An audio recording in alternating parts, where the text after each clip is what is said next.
আমরা অত্যন্তমণি সম্মান মোহাম্মদ সাদিক। অগ্নিযোদ্ধাদের একটাই পণ, নিরাপদ রাখব সম্পদ ও জীবন। এই প্রতিপাদ্যকে সামনে রেখে ময়মনসিংহের ত্রিশালে ফায়ার সার্ভিস ও সিভিল ডিফেন্স সপ্তাহ ২০২৬-এর উদ্বোধনী অনুষ্ঠান ও আলোচনা সভা অনুষ্ঠিত হয়েছে।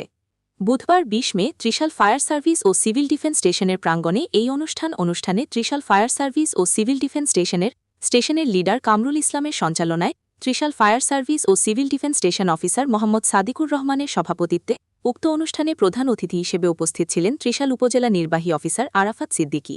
বিশেষ অতিথি হিসেবে উপস্থিত ছিলেন সহকারী কমিশনার ভূমি মোহাম্মদ মাহবুবুর রহমান, ত্রিশাল থানার অফিসার ইনচার্জ মনসুর আহমদ, ত্রিশাল উপজেলা প্রাণী সম্পদ কর্মকর্তা ডাক্তার নাজনীন সুলতানা এবং ত্রিশাল উপজেলা মাধ্যমিক শিক্ষা অফিসার মফিজুল ইসলাম। আলোচনা সভায় বক্তারা অগ্নি দুর্ঘটনা প্রতিরোধ, জনসচেতনতা বৃদ্ধি এবং দুর্যোগ মোকাবেলায় ফায়ার সার্ভিসের ভূমিকার গুরুত্ব তুলে ধরেন। পাশাপাশি জনগণের জানমাল রক্ষায় ফায়ার সার্ভিস ও সিভিল ডিফেন্স সদস্যদের নিরলস কাজের প্রশংসা করা হয়। অনুষ্ঠানে স্থানীয় প্রশাসনের কর্মকর্তা, বিভিন্ন শিক্ষা প্রতিষ্ঠানের প্রতিনিধি, গণ্যমান্য ব্যক্তিবর্গ ও সাধারণ জনগণ উপস্থিত ছিলেন। এটা 65 থেকে 70 টন পর্যন্ত স্পিড হয়। তারপরে এটা গ্যাস লিকেজ হয় অনেক সময়, তখন আমরা এটা দিয়ে কাজ